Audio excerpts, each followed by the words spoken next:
Good morning friends. CCP में next chapter जो है हमारा वो है मैनेजमेंट ऑफ इम्पेयर्ड एसेट्स। ठीक है, इम्पेयर्ड मतलब होता है खराब। खराब इन द सेंस दोनों हो सकता है, इधर स्ट्रेस में है, ठीक है, इधर स्ट्रेस में है या एनपीए हो चुका है। ठीक है, दोनों मैटर हो सकता है। स्ट्रेस में होगा तो एसएमए कैटेगरी में होगा 0 to 90 डेज। ठीक है, एसएमए 0, 1, 2। ठीक है, तो और दूसरा या तो एनपीए हो गया होगा तो वो सब स्टैंडर्ड होगा, डाउटफुल होगा या लॉस होगा। ठीक है, तो इसी का देखना है मैनेजमेंट कैसे करता है। ठीक है, नॉर्मल दिनों में आप जो है हम पर डे में स्पेशल मेंशन अकाउंट जो होता है, स्पेशल मेंशन अकाउंट, ये पर डे हम उसका मॉनिटरिंग करते हैं। और आज तो डेली बेसिस पर जो है आपका जो है अकाउंट्स जो है एसएमए के लिए आ रहा है। मीन्स अब उसने आरबीआई ने 90 डेज जिस दिन आपके अकाउंट का ट्रांजेक्शन का हो गया वो सारे अकाउंट उस दिन उसके सॉरी एसएमए में आ जाते हैं। इस मीन्स ये कहना है गवर्नमेंट आरबीआई का कि कस्टमर को पर डे उस खाते से ट्रांजैक्शन करना है, so that their account will not become into the stress assets और एसएमए कैटेगरी। तो we are going to see the chapter management of impaired assets. In this chapter, starting introductions, now NPA and their management. NPA, if account gets turned into NPA, then what is the management, how it will be recovered, what is the legal remedies and other issues. ठीक है, then definitions, causes of sickness, sickness का what is the reason of causes, income recognition, इस पर provision कितना होता है, provision सब standard account पे भी प्रोविजन होता है और आपको एनपीए अकाउंट पे भी होता है। एनपीए में सब स्टैंडर्ड हो गया 15%, 25%। ठीक है, स्टार्टिंग में 15%, 25% ऑफ ओएस। ठीक है, तो 15% मीन्स जिसमें सिक्योरिटी है, सिक्योरिटी है, इसमें क्या है, नील सिक्योरिटी वाले सब स्टैंडर्ड, डाउटफुल 15%। इसमें होता है D1, D2, D3। ठीक है, ठीक है, 25, 40, 100। ठीक है, तो ऐसे होता है। नेक्स्ट आगे हम इसको देखेंगे फ्रेंड्स।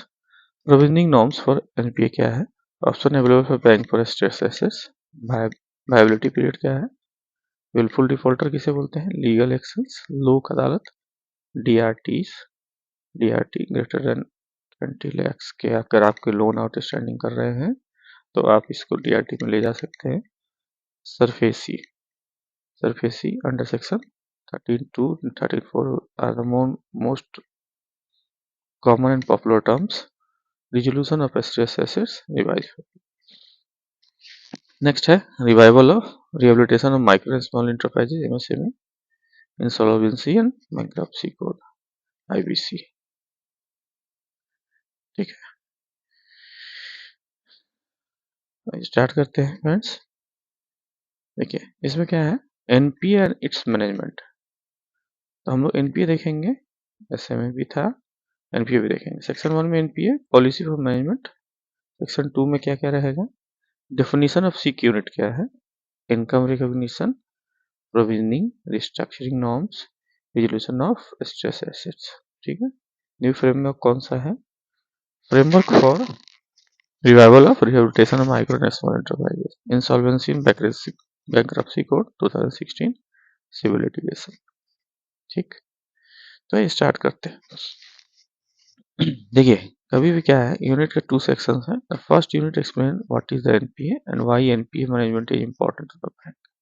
एनपीए मैनेजमेंट बहुत ही इंपॉर्टेंट है क्योंकि ये आपके सारे प्रॉफिट को एक बार में, इसको कहते हैं डकार जाता है। ठीक है, लोन भी करना है बट एनपीए को भी रोकना है। Section 2 is detailed write-up on the guidelines of Reserve Bank of India identifying NPA, non-recognition income of such assets, provision that have been made and carried in the balance sheet। ये सब second section में देखेंगे। ठीक है,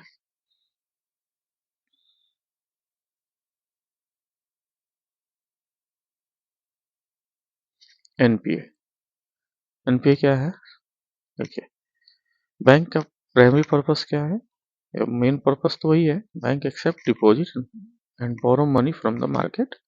this fund have to be return and interest for this has to be paid. क्या करते हैं, हमको वो जो फंड हम भी जो भी लेते हैं, डिपॉजिट लेते हैं, bank accept deposit for purpose of lending. ठीक है, तो अगर किसी का हम डिपॉजिट लेंगे और उसको कुछ समय के बाद वापस करेंगे तो इसमें इंटरेस्ट जोड़ के वापस करना पड़ेगा। ठीक है, इंटरेस्ट कहाँ से आएगा? जब हम लेंडिंग करेंगे तो वहां से इंटरेस्ट पाएंगे। सॉरी फ्रेंड्स,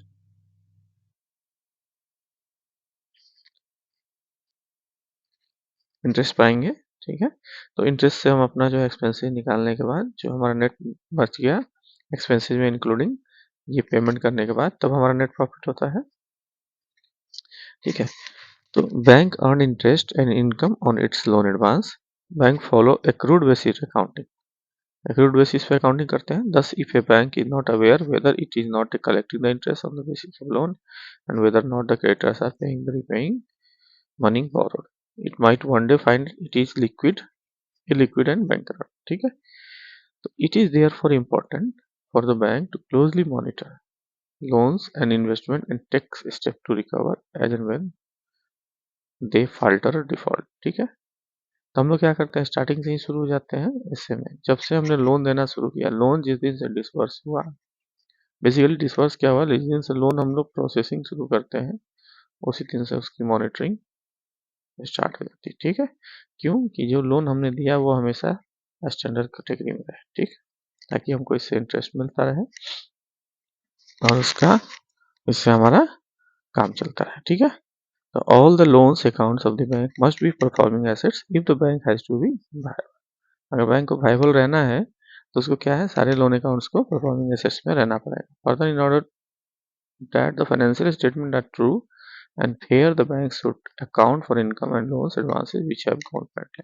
तो जब आप अकाउंट एनपीए हो जाएगा तो आप उसका जो है अकाउंटिंग नहीं कर सकते इनकम का। ठीक है, देखिए पुराने समय में क्या होता था, in the past bank used to classify its assets loan and advance in 4 category. पहले क्या था, namely good and fully secured, good secured by guarantor, doubtful and bad. 4 चीजों में कैटेगराइज होता था पहले। Later bank started classifying the assets on the basis of health code. In both these cases, bank were writing off bad accounts and making ad hoc provision for accounts considered doubtful. तब क्या था कि जो bad assets वाले account थे, bad account थे, उसको right of कर दिया गया। तब करने के बाद उनका प्रोविजन किया गया और जो अकाउंट डाउटफुल में थे उनका प्रोविजन किया गया। Further, for the purpose of final accounting, there were no standard as to how to arrive the classification of doubtful and bad accounts. Prima facie accounts were classified on the basis of availability and value of security. ठीक है, prima facie जो accounts था वो classify होता था basis of उनके availability and security के basis पे। ठीक है, thus prior to the notification of IRAC norms के पहले जो है income recognition and asset classification norms, there was no standard practice on the recognition of income from defaulted and bad assets. मुझे याद है 2010 में जब मैं आया था उस समय कई सारे अकाउंट्स ऐसे थे बैंक में कि जिस पे इंटरेस्ट चार्ज हो रहा है और अकाउंट जो है 2 साल 3 साल 4 साल के बाद भी स्टैंडर्ड है। ठीक है, मतलब उसने 1 लाख का लोन लिया, आज 4 लाख रुपए हो गए, हम उसके इनकम को एक्सेस अथी कर रहे हैं, उसको अपने खाते में ले रहे हैं और अकाउंट आज भी स्टैंडर्ड है। ठीक है, इसी सब चीजों को जो है रोकने के लिए बाद में बाय किया गया। Even when interest was not service the account for a whole year. तो हम लोग क्या करते हैं, interest debit were raised in the account until the end of the year when the bank account were submitted to audit. तब तक हम debit करते रहते थे जब तक कि it was an audit function to ask the bank to write back the interest taken to profit and loss in account which in their judgment had turn bad. Auditor जब आता था, ठीक है, मार्च के महीने में हमेशा, तो इन्हीं अकाउंट्स को पकड़ता था कि भैया किस अकाउंट्स में जो है 1 लाख का लोन दिया गया और 4 लाख का लोन है, या किस अकाउंट में इरेगुलर टाइप का बिहेवियर है। सीधा बैलेंस शीट उठाता था वहां से और पकड़ता था, ठीक है। अब उसके बाद उसका सेटिंग होता था कि भैया कैसे करना है, इसको छोड़ दो, ये कर दो, वो कर दो, ठीक है। Such classification are arbitrary and practice differed from bank to bank. It can be said that in the absence of standard norms on the non-performing assets, it was difficult to say if the bank were healthy and the financial system was. अगर non performing assets को deal करने के लिए कोई standard norms ना हो तो ये कहना बड़ा मुश्किल है कि वो बैंक जो है हेल्दी और फाइनेंशियली साउंड भी है, ठीक है।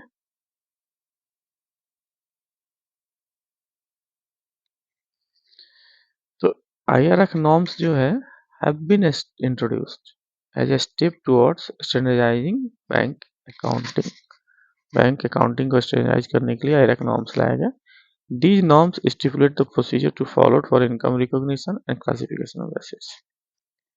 The principle followed for laying down the IRAC policy was क्या था, income recognition should be objective, objective होना चाहिए, ऑब्जेक्टिव होना चाहिए, income recognition should be objective and based on the record of recovery rather than on any subjective consideration. Subjective नहीं होना चाहिए, objective होना चाहिए.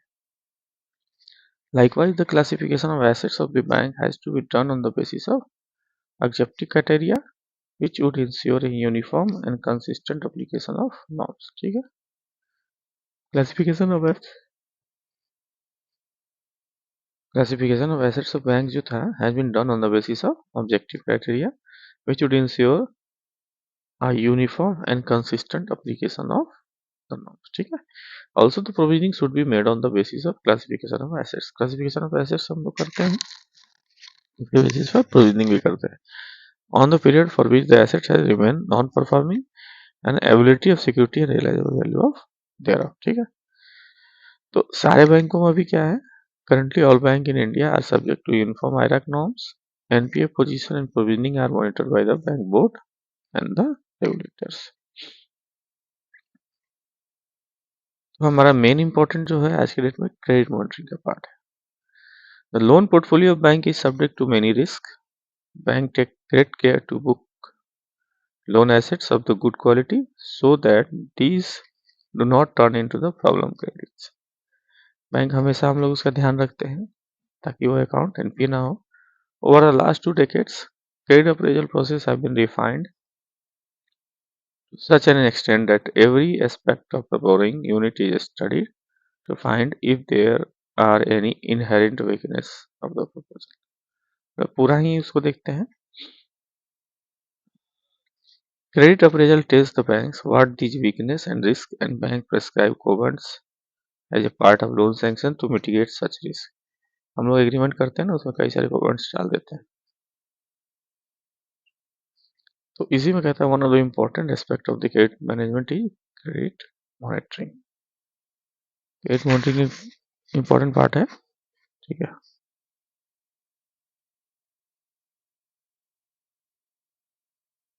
ठीक है.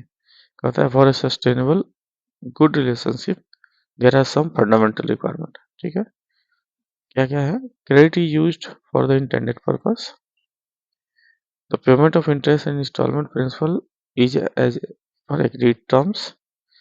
तो क्रेडिट जो होना चाहिए, credit is use for the intended, जिस पर्पस के लिए दिया गया उसी पर्पस के लिए हो. The payment of interest and installment principal is as per the agreed terms.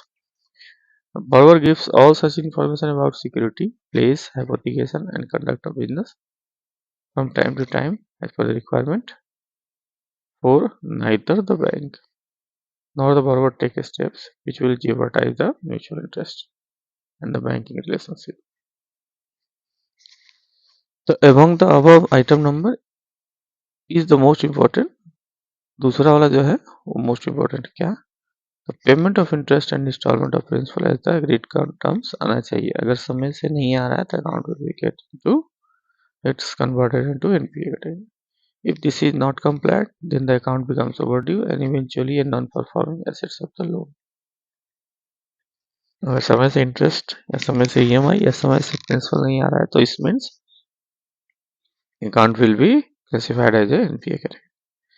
In the past finding, if the account is overdue और NPA was difficult as accounting system was manual and there were no uniform norms about the constitute of NPA. पुराने समय में क्या था, laser था,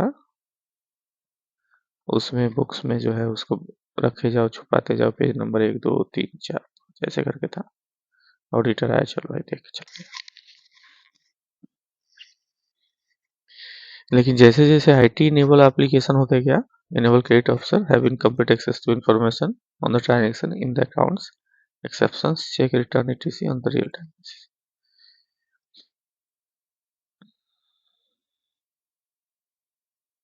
Thus today banking system is unable to implement IRAC very effectively. चूंकि सब system repair हो गया है CBS. A single delay in payment or default in installment does not necessarily make an account a problematic account. However, if the default continue for a default period, risks become evident.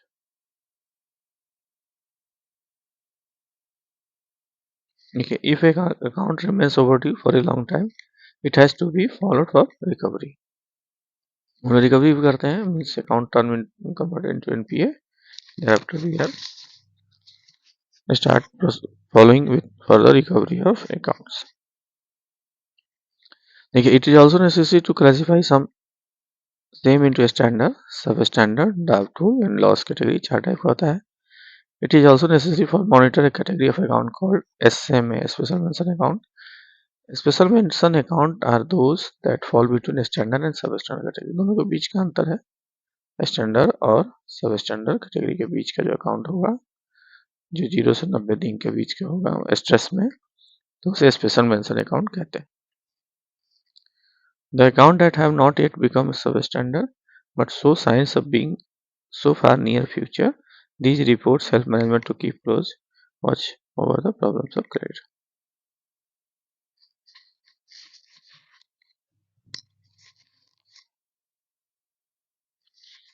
Non-performing accounts deserve the attention of top management as these assets are serious problem of the banks.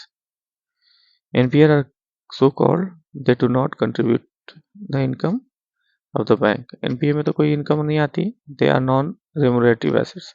Yet there is a cost that bank has to pay the fund to asset either through market borrowing or alternatively set aside portion of the bank lendable funds toward these assets. तो कहीं ना कहीं से इसको funding करना पड़ता है. Thus there is a cost to carrying the assets in the book of the bank if the provision have to be maintained. To that extent, the carrying cost become transparent and profit is concerned corrected. While provision are the transparent charge on the funds of the bank, where full provision have not yet been made, the carrying costs are hidden.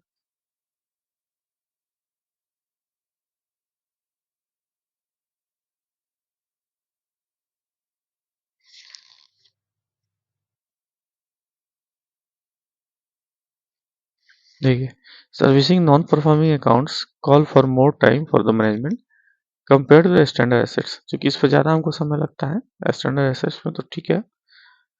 Assets, the amount to visit the NPA unit will more visit to meet the principal and the company's firm will have many time spent on the negotiation with the principal of the unit, often unproductive will be much more. Standard account है, देखिए easy रहता है, आसान रहता है, उसमें कोई दिक्कत नहीं, एक बार गए घूम के आ गए. एनपीए अकाउंट्स अगर है तो उसको रिकवरी के लिए आपको बार बार जाना पड़ता है, लीगल रेमेडीज लेनी पड़ती है. तो ये है sir.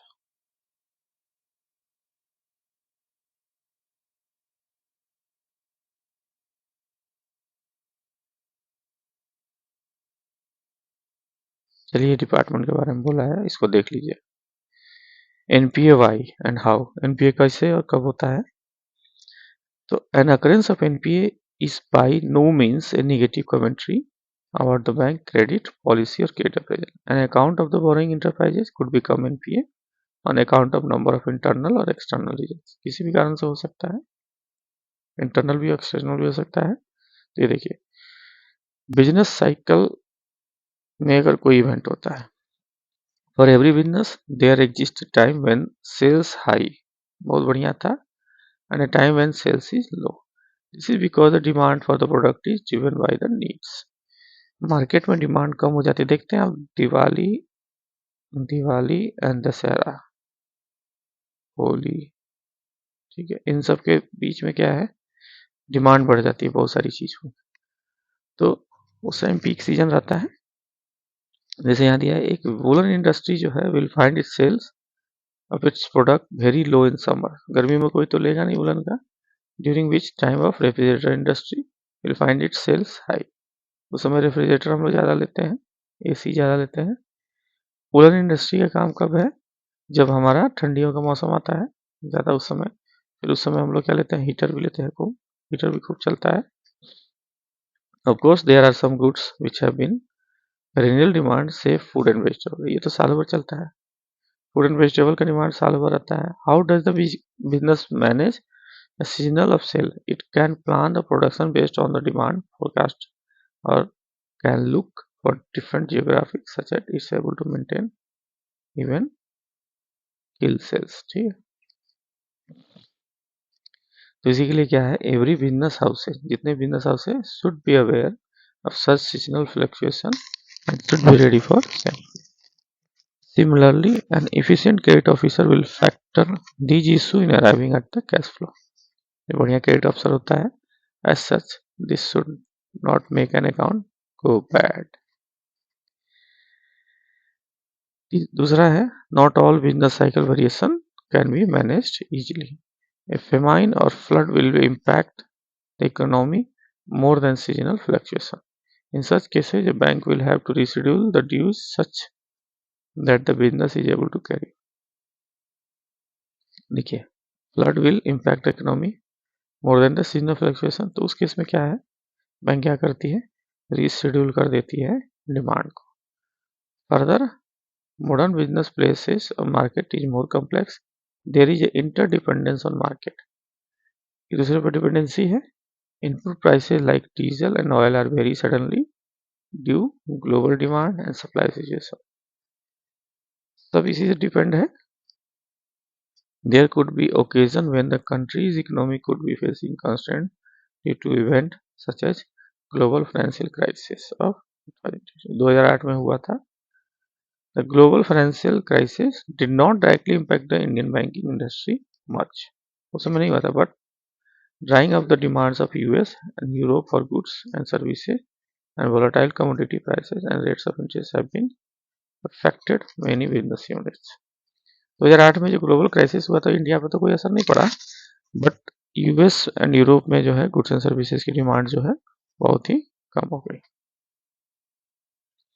So this is the reason why the restructuring of loan have been taken place in the last few years. कुछ ऐसा इवेंट होता है कंट्री में जो इंटायर इंडस्ट्री को अफेक्ट करता है, ये तीसरा क्लॉज है। तो उसमें जैसे एक एनबीएफसी का कोई केस हुआ होगा आंध्र प्रदेश में, about a few years back the state government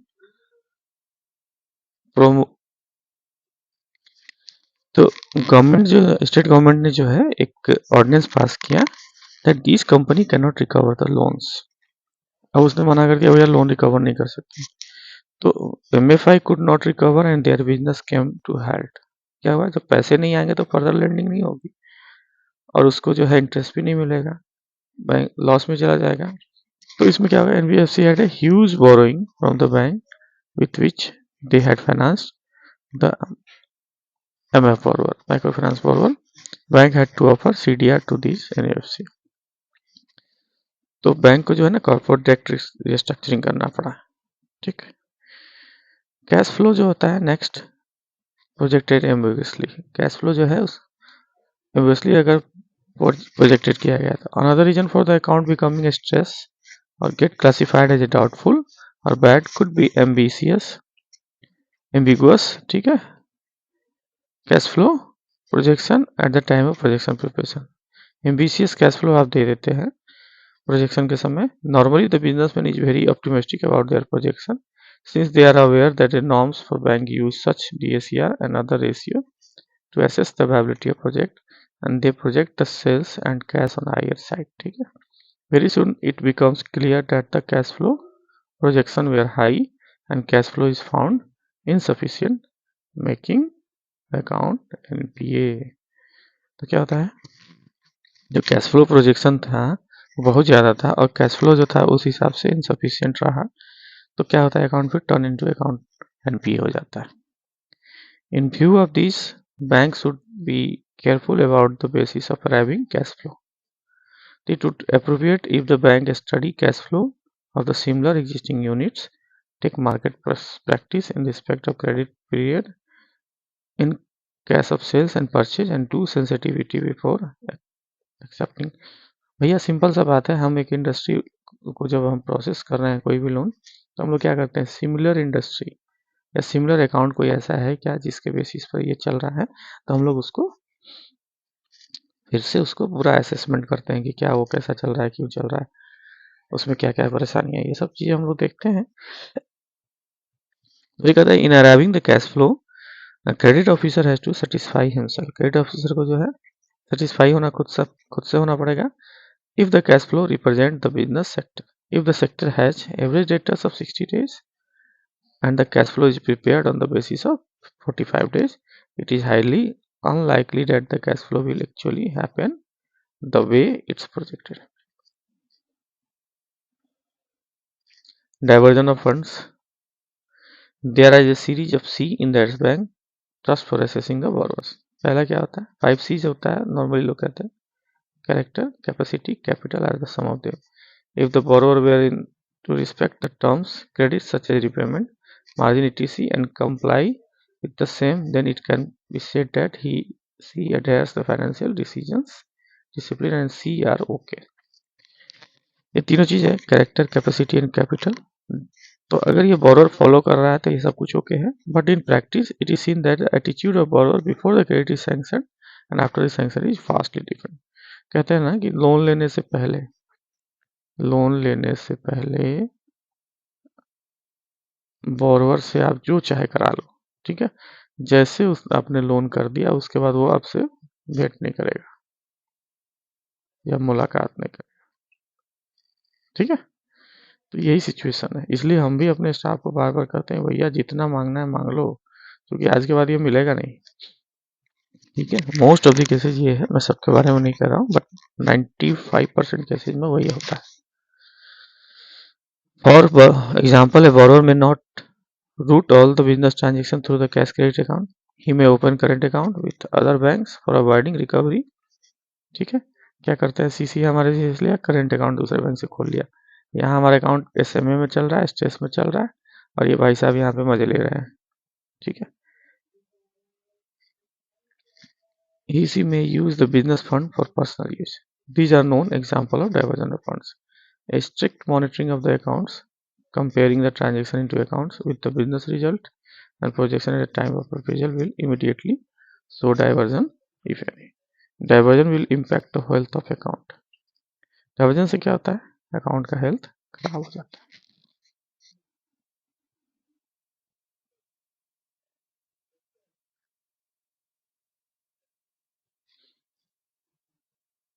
देखिए, bank tend to ignore the monitoring because work pressure और on plea that there is a primary and collateral security available. This is not a good practice, as a collateral is an exit route and not a tool to bring the account into proper shape. It is difficult to set right an account once diversion has been started. Misuse of funds. Diversion of fund is a form of misuse. If the borrower applies the fund for another business, it also misuse. ठीक है, यहाँ से पैसे निकाल के आपने लिया दुकान चलाने के लिए, और वो क्या किया, उसने जाके जमीन खरीद लिया, तो डाइवर्जन ऑफ फंड हो गया. Misuse is a serious issue. This is because bank lend for the agreed purpose and bank credit is often rationalized and prioritized. Thus, misuse militates against these objectives. Misuse cannot be justified on account of regular repayment or that of the account is not overdue as a misuse. For example, if a person had taken loan for petrol pump but uses same as a neighborhood shop, in fact the shop is running fine and repayment is okay, does not make it excessive. मतलब जिस काम के लिए हमने दिया है वही काम होना चाहिए, ऐसा ना हो कि हमने किसी एक काम के लिए दिया, वो बंदा किसी और काम में उसको यूटिलाइज कर रहा है, तो दैट इज नॉट गुड.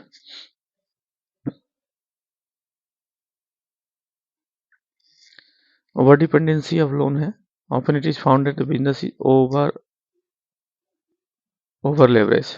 ठीक है, तो क्या है, एक लोन को चुकाने के लिए दूसरा लेता है, लोन 1 है, L1 है, तो इसको चुकाने के लिए L2 लिया, फिर L3 लिया, ऐसे करके, या ओवरड्राउन करके L3 पर पहुंचा तो पता चला कि L1 L2 दोनों रह गए। तो this happens when the borrower brings equity through borrowing from the friends and relatives. Almost immediately on sanction, these funds are returned and these impact the working funds. जो बोरिंग कर लिया था बहुत ज़्यादा इक्विटी के लिए, फिर उसके बाद हमने लोन सैंक्शन किया, पार्टी ने उसको चुका दिया, अब क्या उसके पास वर्किंग कैपिटल का क्रंच आ गया। At times the funds are used elsewhere whatever the reason, over leverage pushes the risk failure of the bank. Pledge of owners of secure security, bank adopt a डेप्ट equity ratio 2, हम लोग क्या 2:1 हो तो ठीक है, which means that borrower has a stake of the business, borrower का उसमें अपना स्टेक है। If the stake is reduced by pledge of shares और एडिशनल और temporary limit, the bank will face serious issue. ठीक है, अब ये इसमें से भी एक हिस्सा जो उसका पूंजी था उसमें से भी इसने शेयर मार्केट में निकाल दिया, तो क्या हुआ, इसका पूंजी तो घट गया, 50 पैसे पे आ गया।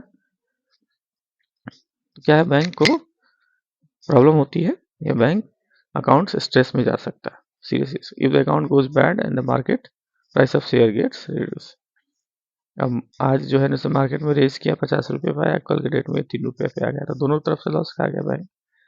Once the debt equity ratio is stipulated, any indirect reduction in the ratio should be avoided.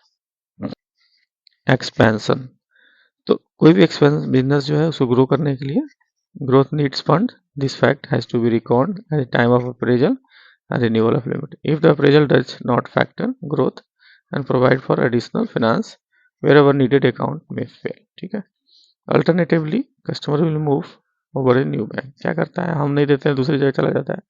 It will be unfortunate if the customer after growing with a bank move to another bank.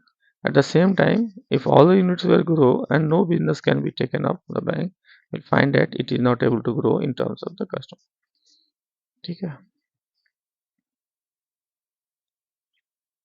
Wilful default, wilful default क्या है, सीधा सा बदमाशी है, जानते हुए default करना।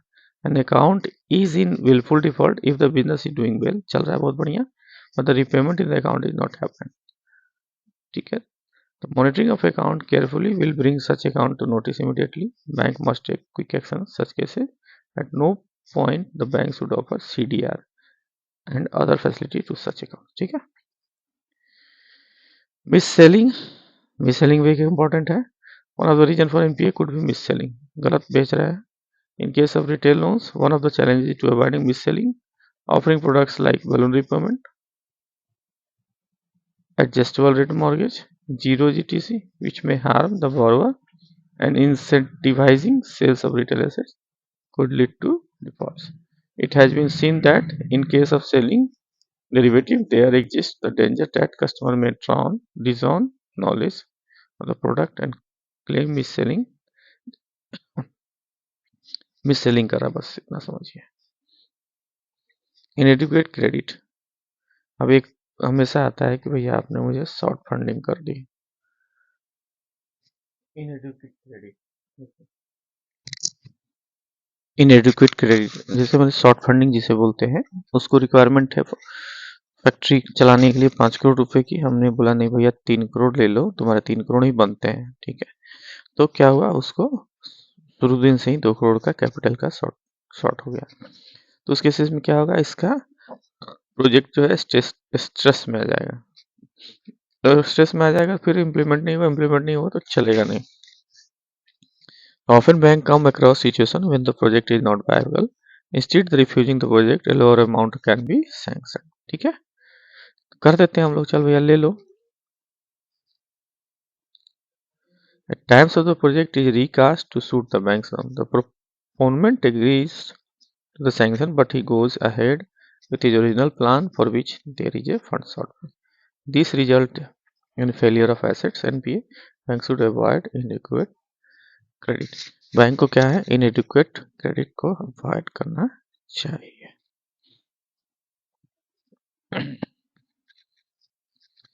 NPA management policy, ठीक है, तो एनपीए मैनेजमेंट पॉलिसी क्या होनी चाहिए बैंक की, एनपीए पॉलिसी जो है बैंक से बोर्ड से अप्रूव होना चाहिए। दिस यूजुअली कंटेन, इसमें क्या होना चाहिए, what is the NPA and how the bank proposes to deal the NPA. देखिए क्या हो सकता है, bank should have a specific policy about monitoring, supervision, follow up the credit portfolio. NPA needs more ordinary attention so that problem in these assets are attended in time and remaining assets do not slip into the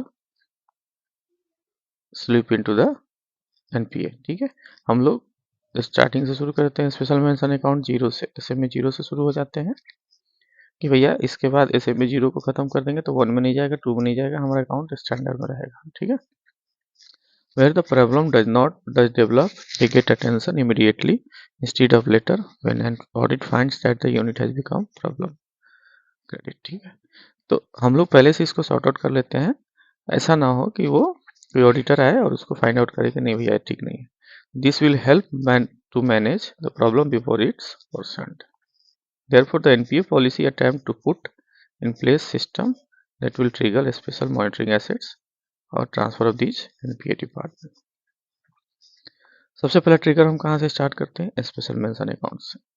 These accounts are so named by the regulatory and internal auditor when there is a audit assessment that these assets could slip into substandard assets, but it has not yet happened. ये कुछ ऐसे accounts होते हैं कि जो NPA में आपके convert हो सकते हैं। एनपीए में कन्वर्ट होने के बाद सब स्टैंडर्ड में जाएंगे, D1 में जाएंगे, D2 में जाएंगे, D3 में जाएंगे, अल्टीमेटली लॉस में जाएंगे। ठीक है, तो सबसे पहले सब स्टैंडर्ड में जाएंगे, जैसे जाएंगे 15% और 25% का प्रोविजन हो जाएगा। 25% वहाँ होगा जहाँ पे नील सिक्योरिटी होगी। ठीक है, 15% वहाँ पे होगा जहाँ पे कोल्टर सिक्योरिटी होगी। ठीक है, तो this class of account is usually found between सब स्टैंडर्ड एंड सब स्टैंडर्ड के बीच का account, that is account that have not yet become substandard but display feature of indicating that they might become substandard. ठीक है, अब किसी का एक EMI ओवरड्यू है, किसी का 2 है और लास्ट में जो तीसरा ओवरड्यू हो गया था अकाउंट एनपी हो गया, तो यहीं से शुरू हो जाता है। Setting up A separate department for follow up recovery nursing the NPA. ठीक है, हमारे यहाँ रिकवरी डिपार्टमेंट भी है, क्रेडिट मॉनिटरिंग भी है, दोनों मिलके इसका मैनेजमेंट करते हैं। This specially department will follow the assets which are classified as doubtful and loss. It is general practice to leave the substandard assets with the credit department branch to follow up the normal course. substandard assets है तो normal route में चलेगा, उसका branch follow करेगा, credit department follow करेगा। Staffing of NPA department ये depend करता है, हमारे यहाँ 3 स्टाफ है, मान के चलिए आप, हमारे पास एक रिकवरी में है, 2 मॉनिटरिंग में, प्लस एक और यहाँ पे है। ठीक है, 4 स्टाफ मिलके एक रीजन को चला रहे हैं, तो स्टाफ जो है प्रॉपर देना पड़ेगा। The doubtful and loss asset need most focus attention and systematic follow. There could be number of legal issues and procedure, therefore the department efforts will call for a staff with appropriate skill and their job will include fresh verification of all the documents and evaluation security. These staffs will assign target for recovery, revival, rehabilitation or create the assets falling into the different category. The policy will, देखिए दूसरा कहता है the policy will dwell on how to follow up the NPA including issues such compromise, OTS and CDR. The policy will elaborated क्या कर सकता है, monitoring plans which will provide the officer with clear instruction on the issue on which they might negotiate with the borrower and try to reach settlement and those for which they cannot take up the proposal for consideration. हम लोग settlement करते हैं NPA account में, settlement OTS one time settlement करते हैं।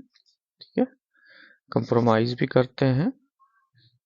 ठीक है, लोक अदालत के थ्रू भी करते हैं।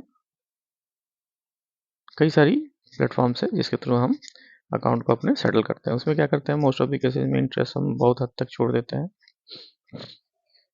बाकी को सेटल कर देते हैं। ठीक है, assignment of the target of individual officer, lay down the number of non-performing accounts of an officer in the department will deal with, linked either to the amount involved, security available or physical number of such assets of the geographical. Target assign करना है individual officer को जो accounts को deal कर सके। Details of how the OTS, interest concession, interest waiver, release of security चाहे the bank में be consider, कैसे कंसीडर किया जाएगा। Policy will specify authority will approve the approve proposals for write-ups and authority for approving write-ups। ठीक है, proposal को कौन approve करेगा, इधर ब्रांच लेवल पे होगा या आरओ लेवल पे होगा। ठीक है, ब्रांच लेवल पे होगा या आरओ लेवल पे होगा। ठीक, मोस्ट ऑफ द केसेज अभी पहले ब्रांच लेवल पे था, अब कोई भी ओटीएस जो है सैंक्शन होगा वो आरओ लेवल पे। This must also contain a note of reason why the assets into NPA, the amount received, the interest on the account, principal recovered, recoveries from sale security, security still available that may not produce any value, provision of balance sheet and amount of charge of the profit loss। तो ये सब चीजें हमको ध्यान में रखनी पड़ती है। Approve proposal for write ups and authority for approving write up. Write up के लिए कौन अथॉरिटी है, तो इसमें कहता है this must also contain a note on the reason why the asset turn into NPA. कैसे टर्न हुआ, क्या रीजन था, the amount received in interest on the account, principal recovered, recoveries from sale security, security still available that may not produce any value, provision in the balance sheet and the amount to be charged in the profit and loss। ठीक है, MIS and board oversight। MIS और board oversight, periodic reports of movement in NPA will have to be submitted to the NPA department head, corporate office, authority and finally the boards। इसको NPA का जो periodic reports हैं वो क्या है, NPA department head को जाता है, फिर उसके बाद कॉर्पोरेट अथॉरिटीज को जाता है एंड फाइनली बोर्ड को प्रस्तुत होता है।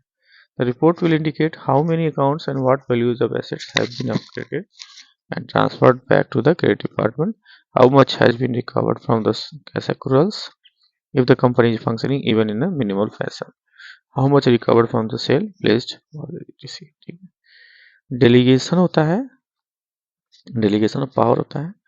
Policy will contain the scheme of delegation of power for such approvals.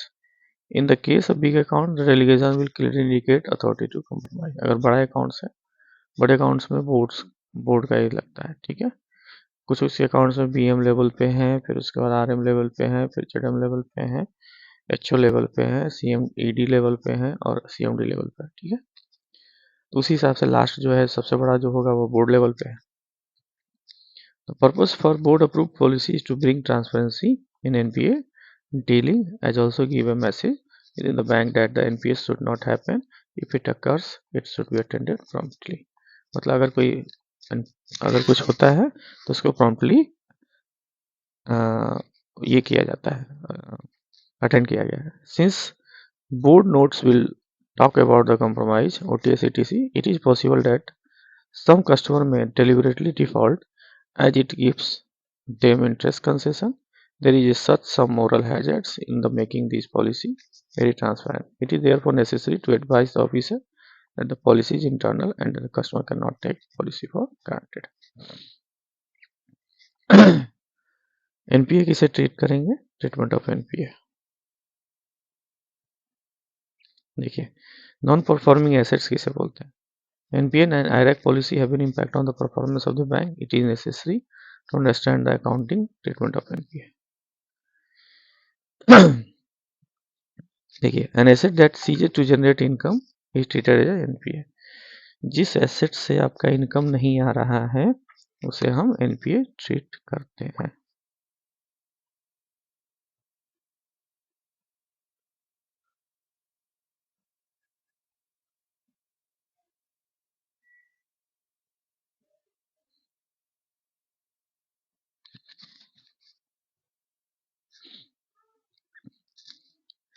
देखिए, ए लोन और an advance is classified as NPA कब, टर्म लोन जो होगा तो कहता है इंटरेस्ट और इंस्टॉलमेंट और principal remain overdue for 90 days, अगर 90 दिन से ज़्यादा हो गया तो NPA होगा। Overdraft remains out of order as noted at the end of table. ठीक है, इसमें टेबल के नीचे दिया हुआ है आउट ऑफ ऑर्डर कब कहा जाएगा। कोई बिल परचेज डिस्काउंटेड है तो ओवरड्यू 90 डेज से ऊपर हो गया तो NPA माना जाएगा। क्रॉप लोन जो है शॉर्ट ड्यूरेशन के लिए तो इसमें क्या होगा, two crop season remains overdue for two crop season. ठीक है, लॉन्ग ड्यूरेशन के लिए तो एक क्रॉप सीजन। लॉन्ग क्रॉप कौन सा होता है, जैसे मान लीजिए आप गन्ने का फसल आप ले रहे हैं, एक साल में होता है तो ये लॉन्ग क्रॉप हो गया। आप पैडी लेते हैं, पैडी पैडी तो ये 6 मंथ का होता है, मतलब इसमें 1 साल में 2 क्रॉप सीजन होता है। Securitization transaction, amount of liquidity facility overdrawn, outstanding beyond 90 days. Derivative transactions, overdue receivable representing positive mark to market value of derivative contract which remains unpaid beyond 90 days from a specified due date payment. Out of order किसे कहते हैं? Out of order account is one in which the outstanding balance remains continuously in excess of the sanction limit.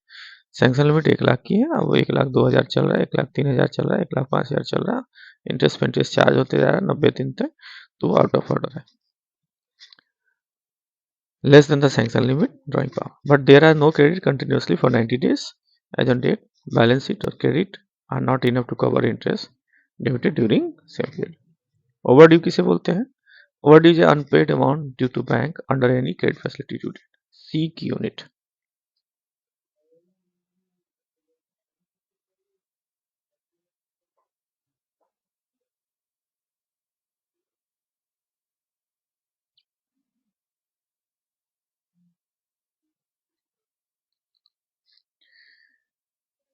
Seek units, ठीक है friends.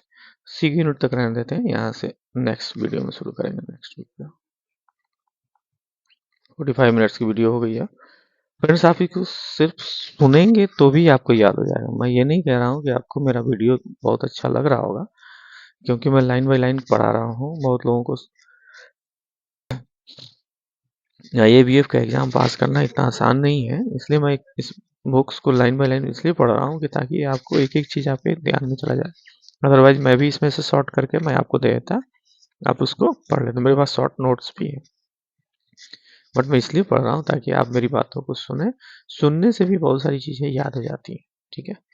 तो आप सुनिए, अच्छा लगता है तो लाइक करिए, शेयर भी करिए, सब्सक्राइब करिए फ्रेंड्स, ठीक है? थैंक्स।